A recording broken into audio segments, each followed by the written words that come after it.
소설이나 영화, 드라마 이렇게 등장인물들을 보면은 그 인물들이 단순하게 선하다, 악하다 이렇게 보이지 않죠. 단편적이지 않음을 볼 수가 있습니다. 사랑하지만 떠나야 하고, 그리고 잊어버리고 싶은데 더 생각이 나고, 행복하고 싶은데 걱정을 하는 그런 모습들 아주 복잡하죠. 우리는 하나님을 믿습니다. 예.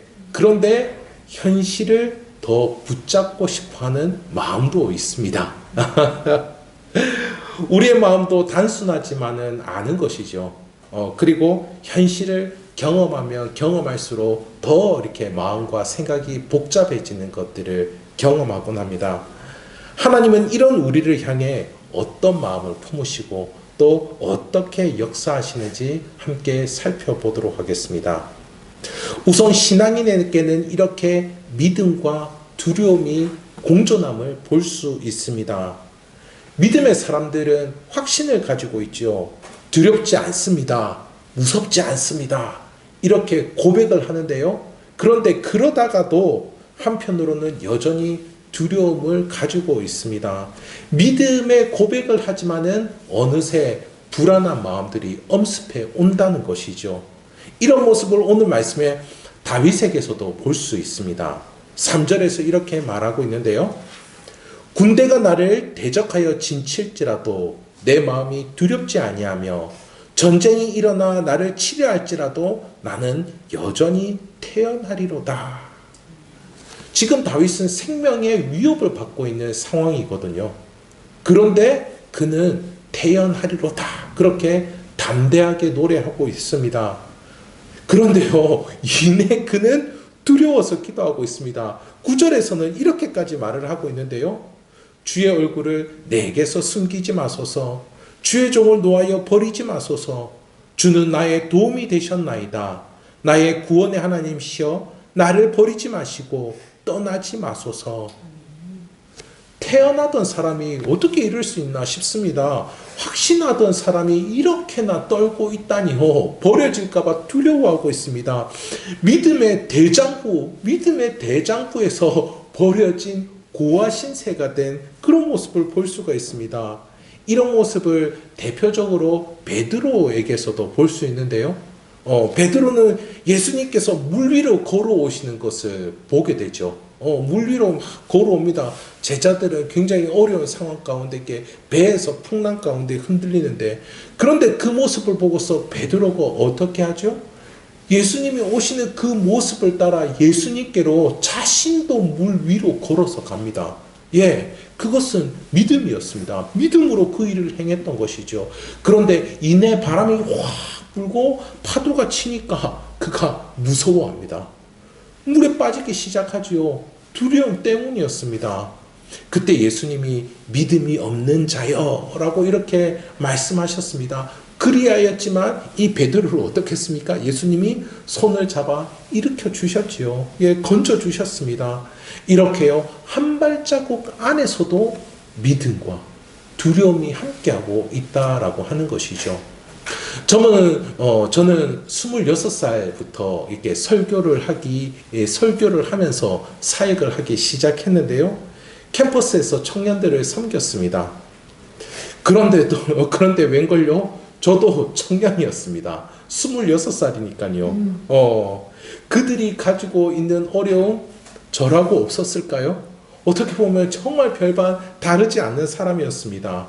미래에 대한 막막함, 관계에 대한 어려움, 그리고 물질에 대한 압박감, 하나님을 믿으면 극복할 수 있다고 이렇게 설교하는 그 일들이 정말 만만하지가 않았습니다. 왜냐하면 저도 막막하고 두려웠기 때문이죠. 하나님을 믿고 하나님의 편을 드는 것, 이것과 그리고 상황에 두려워하면서 사람의 감정과 함께하는 것, 공감하는 것, 그래서 사람의 편을 드는 것, 이 두 가지 중에서 사람의 편을 드는 것이 쉽죠. 그냥 사람의 편을 드는 게 쉽습니다. 나도 그러니까. 예. 하지만 사역자이기 때문에 하나님의 편을 드는 겁니다. 대단한 믿음이 있어서 그러는 게 아니고요. 사역자이기 때문에 하나님의 편을 드는 것이죠. 두려움을 지울 수가 없었습니다. 선배라고 하지만 믿음이 연약해서 부끄러웠습니다. 그래도 하나님의 편을 들 수밖에 없었던 것이죠. 이렇게 믿음과 두려움은 한 가슴 안에 있음을 볼 수가 있습니다. 하지만요, 오히려 두려움 속에서 믿음이 자라납니다. 두려움이 없다라면은 여러분 하나님을 찾겠습니까? 그렇지 않겠죠. 확신에만 가득 차 있다라고 한다라면은 하나님을 의지하지 않으려고 할 것입니다. 도리어 자기가 확신한다라는 그 신념, 자기 과시, 이게 더 앞서지 않겠습니까? 하나님을 믿고 의지하기보다는 더 나는 확신해, 나는 성공할 거야, 뭐 이러면서 자기 그 신념, 자기 과시가 더 앞서게 될 것입니다. 우리의 연약한 마음, 그 마음을 가지고 나아가는 것, 그것이 믿음입니다. 그것이 믿음입니다. 오늘 말씀에서 다윗 역시 이와 같이 고백하는 모습을 보여주고 있습니다. 7절인데요. 이렇게 이야기하고 있죠. 여호와여, 내가 소리내어 부르짖을 때 들으시고 또한 나를 긍휼히 여기사 응답하소서. 이렇게 하나님을 찾고 구하는 것, 믿음입니다. 막막할 때, 그 어디에도 도움을 구할 수 없을 때, 어려움이 찾아올 때, 오히려 그때 작은 믿음이다 할지라도 믿음을 발견할 수 있습니다. 이와 같은 모습을 우리는 예수님에게도 볼 수가 있는데요. 십자가에 달리시기 전날 밤 예수님께서 이렇게 기도하셨습니다. 아버지여, 할만하시거든 이 잔을 내게서 지나가게 하여 주옵소서. 지나가게 하여 주시옵소서. 땀이 핏방울같이 떨어질 만큼 심히 괴로워하셨음을 볼 수 있습니다. 그러나 같은 기도에서 또 이렇게 기도하시는데요. 내 원대로 마옵시고 아버지의 원대로 하옵소서. 두려움과 순종이 예수님에게도 한 숨결 안에 있는 것을 볼 수가 있습니다. 믿음은 단지 두려움을 없애는 것이 아니죠. 믿음은 두려움 속에서 걷도록 한다라는 것입니다. 믿음은 두려움 속에서 하나님을 향해, 하나님의 뜻을 향해서 한 발걸음을 떼게 만들어주는 것이죠. 발달 심리학에서 안전기지라는 것이 있다고 하는데요. 안전기지, 베이스 캠프. 예, 낯선 곳에 가면은 아이들이 아주 불안해합니다. 그 순간 아이들이 하는 것이 있는데요. 그것이 무엇이냐면요. 이렇게 부모님의 팔을 딱 부둥켜 잡고 그리고 나서 부모님의 얼굴을 확인해 본다고 합니다. 부모님의 얼굴을.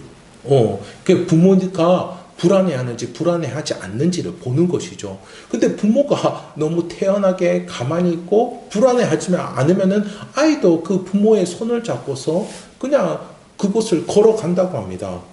부모의 얼굴을 보는 순간 그 아이도 달라지는 것이죠. 눈이 마주치는 것만으로도 충분하다고 합니다. 어색하고 불안한 상황임에도 불구하고 내가 본 그 부모의 얼굴이 너무나도 자연스럽고 평안하기에 나도 그 부모의 얼굴을 확인하고서 자신 있게 걸어가는 것이죠. 두려움이 있으면서도 발걸음을 뗄 수 있는 겁니다. 이렇게요. 두려움이다라고 하는 것은 믿음의 반대가 아니고요. 믿음의 시작임을 볼 수 있습니다. 우리에게도 이렇게 하나님의 얼굴을 볼 수 있기를 간절히 소원합니다. 8절입니다. 너희는 내 얼굴을 찾으라 하실 때 내가 마음으로 주께 말하되 여호와여 내가 주의 얼굴을 찾으리이다 하였나이다. 하나님의 얼굴을 찾으라 하십니다. 하나님의 얼굴을 마치 하나님을 인간과 같이 그렇게 표현하고 있죠. 우리가 하나님을 다 알 수 없기 때문에 이렇게 우리가 알 수 있도록 우리의 모습에 빗대어 알려주고 있습니다. 여러분, 얼굴은 어떤 것입니까? 얼굴은요, 바로 마음이 보이는 자리입니다. 사랑도요, 그리고 분노도요, 관심도요, 바로 이 얼굴에서 보인다라고 하는 것이죠. 하나님이 말씀하십니다. 내 얼굴을 찾으라. 내 얼굴을 찾으라. 이것은 내 마음을 보라라고 하는 초대입니다. 내 마음을 보라라고 하는 초대입니다. 이렇게 하나님께서 우리를 마음에 담고 계십니다. 하나님의 마음에 담으려고 하십니다. 하지만 두려움 가운데서 하나님을 찾는 일이 쉽지만은 않다라고 하는 것이죠. 9절을 보겠습니다. 주의 얼굴을 내게서 숨기지 마시고 주의 종을 놓아여 버리지 마소서. 주는 나의 도움이 되셨나이다. 나에게 구원의 하나님이시여 나를 버리지 마시고 떠나지 마소서. 두려움이 엄습해올 때 이처럼 버림을 받은 것 같은 공포감이 듭니다. 그리고 두려움이 엄습해올 때 이거 내가 잘못해서 벌을 받는 것은 아닌가 이런 생각을 하게 되기도 하는 것이죠. 창세기 32장에 야곱에게서 이런 모습을 볼 수가 있습니다. 그의 형 에서 나이가 들어서 다시 만나게 되는데요. 그는 형에게 이전에 많은 속임을 저질렀습니다. 그의 형의 장자권을 빼앗고 도망을 쳤지요. 사기도 이런 사기꾼이 없습니다. 그런데 그런 형을 다시 만나려고 하니까 얼마나 두렵겠습니까? 이 형에서는 평생 사냥을 하던 사람이었습니다. 마치 그 형 앞에 서면은 자기도 먹잇감이 된 듯한 그런 느낌이 들지 않았겠습니까? 야곱은 자신의 목숨과 전부가 빼앗길까봐 두려워 떨고 있었다라고 하는 것이죠. 그런데요, 이 야곱, 속이는 자, 사기치는 자, 그 순간 꾀를 냅니다. 자신의 재산을 일부 형에게 줘서 형의 마음을 돌이켜고 달래야 되겠다 이 생각을 합니다. 그래서 밤이 새도록 자신의 재산을 이렇게 나눕니다. 자신의 재산을 다 나누어 봅니다. 그리고요, 그의 재산과 가족들을 앞서 보냅니다. 그리고요, 홀로 그는 남아 있는데요. 이 홀로 남게 되자 그제서야 그때 그는 하나님을 찾게 됩니다. 하나님, 고향 땅으로 돌아가겠다고 해주시지 않으셨습니까? 하나님, 저에게 은혜를 베풀어 주신다라고 약속해 주지 않으셨습니까? 이 약속하신 하나님을 그제서야 찾고 있다라고 하는 것이죠. 이렇게 두려움은 믿음을 시작하게 하는 것을 볼 수 있습니다. 약속하신 하나님을 찾게 하는 것이죠. 그런데 그때 한 사람이 찾아와서 이 야곱과 밤이 새도록 씨름을 벌입니다. 이 한 사람이 인간의 몸을 입은 하나님이신지 아니면 천사인지 명확하게 알 수는 없습니다. 다만 하나님께서 의도를 가지시고 이 야곱을 찾아가신 것이죠. 의도를 가지시고요. 밤이 새도록 씨름을 하는데요. 평생 자신의 힘과 깨로 살아온 이 야곱입니다. 평생 자신의 힘으로 살아오던 그가 이 한 사람을 만나고서도 이 엄청난 힘을 가진 사람을 그의 힘으로 대적해 보겠다고 지금 달려들고 있는 것이죠. 이 한 사람이 천사이고 아니면은 그 하나님일 수도 있는데 그 놀라운 힘을 가진 존재와 밤이 새도록 자기 힘으로 싸우고 있다라고 하는 것입니다. 이 한 사람이 결국 야곱의 그 허벅지 관절을 어긋나 버리게 하는데요. 지금으로 보자면 이 코 근육을 쓸 수 없게 만들어 버립니다. 힘을 쓸 수 없게 만들어 버리죠. 그때 야곱은 자기 힘으로 어찌할 수 없음을 알게 됩니다. 형 에서의 위협도 자기 계획과 자기 뜻대로 할 수 없음을 알게 되는 것입니다. 그래서 그는 그 한 사람을 간절히 붙잡는데요. 자신을 축복해 달라고 합니다. 자신을 축복해 달라고. 그 순간 야곱이 하나님의 얼굴을 찾은 것입니다. 하나님께 자신의 운명을 건 것입니다. 하나님의 마음에 담겨진 삶을 살아야 되겠다. 그분의 은혜와 축복 가운데 살아야 되겠다라며 자신보다도 월등히 뛰어난 그분의 능력 가운데 그 삶을 의탁드렸던 것이죠. 그래서 창세기 32장 30절에서는 이렇게 나옵니다. 그러므로 야곱이 그곳 이름을 브니엘이라 하였으니 그가 이르기를 내가 하나님과 대면하여 보았으나 내 생명이 보존되었다 함이더라. 그곳 이름을 브니엘이다 그렇게 이야기했습니다. 브니엘, 그 의미가 바로 하나님의 얼굴입니다. 하나님의 얼굴. 분이엘 이곳이 하나님의 얼굴을 본 현장이었던 것이죠. 이렇게 하나님은 우리에게 오셔서 하나님의 얼굴을 찾으라 하십니다. 하나님의 얼굴을 찾으라. 두려움 속에 믿음을 찾도록 하시는 것입니다. 하나님의 마음에 거하도록 하시고 하나님의 축복을 구하라 하십니다. 이렇게 하나님의 얼굴을 찾으며 하나님의 생각과 마음에 하나님의 뜻하심에 우리의 운명을 맡기실 수 있기를 간절히 소원합니다. 우리 예수님도요 두려워하셨고 우리 예수님도요 하나님의 얼굴을 찾으셨습니다. 이 시는 다윗이 지은 시 이렇게 나오죠. 그냥 인간의 시라면은 이렇게 성경에 남지 않았을 것입니다. 이 시는요 예수님의 시이기도 하고요, 이 시는요 십자가에 달린 예수님의 절규이기도 합니다. 예수님의 기도이기도 하는 것이죠. 십자가에서 예수님은 이렇게 외치셨습니다. 엘리 엘리 라마 사박다니, 나의 하나님 어찌하여 나를 버리셨나이까 하는 뜻이죠. 하나님께서 어찌 그의 아들을 버리셨습니까? 어찌 그의 아들을 버리셨습니까?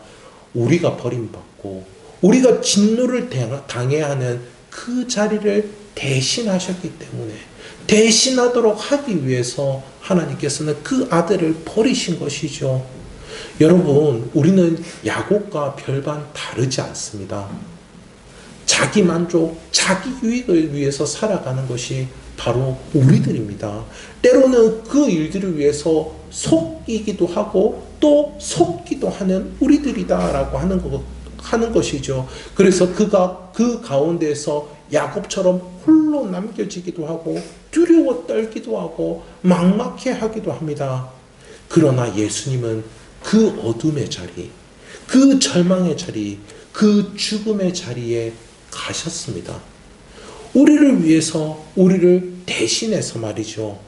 하나님은 그곳에서 생명의 능력을 보여주셨습니다.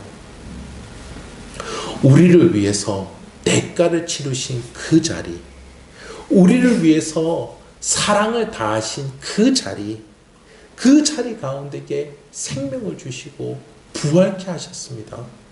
하나님의 영광을 보여주셨습니다. 고린도후서 4장 6절입니다. 이렇게 말씀하는데요.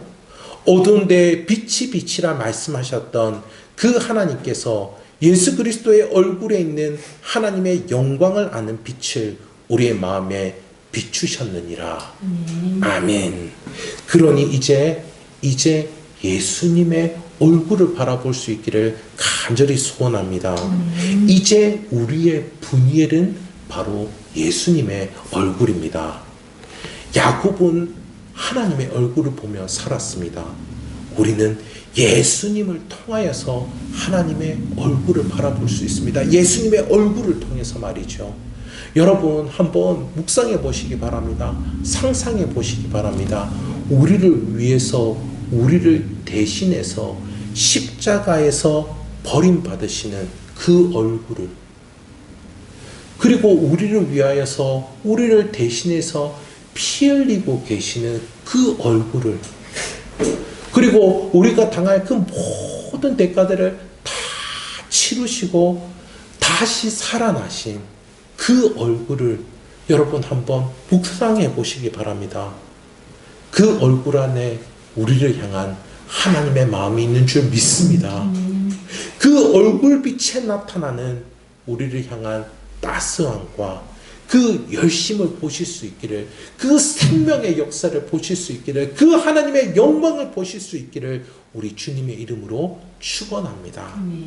말씀을 맺도록 하겠습니다.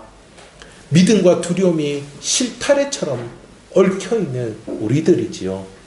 그런 우리들에게 먼저 찾아오셔서 말씀하십니다. 주님의 얼굴을 찾으라. 주님의 얼굴을 찾으라. 오늘 이 예배가 분이엘이 되기를 간절히 소원합니다. 또한 우리의 삶의 현장이 분이엘이 되기를 소망합니다. 우리 주님의 얼굴빛이 우리의 마음속 깊숙이 비추어 주실 줄 믿습니다. 이를 통해서 믿음의 한 발자국을 떼시며 하나님의 역사를 경험하시기를 우리 주님의 이름으로 축원합니다.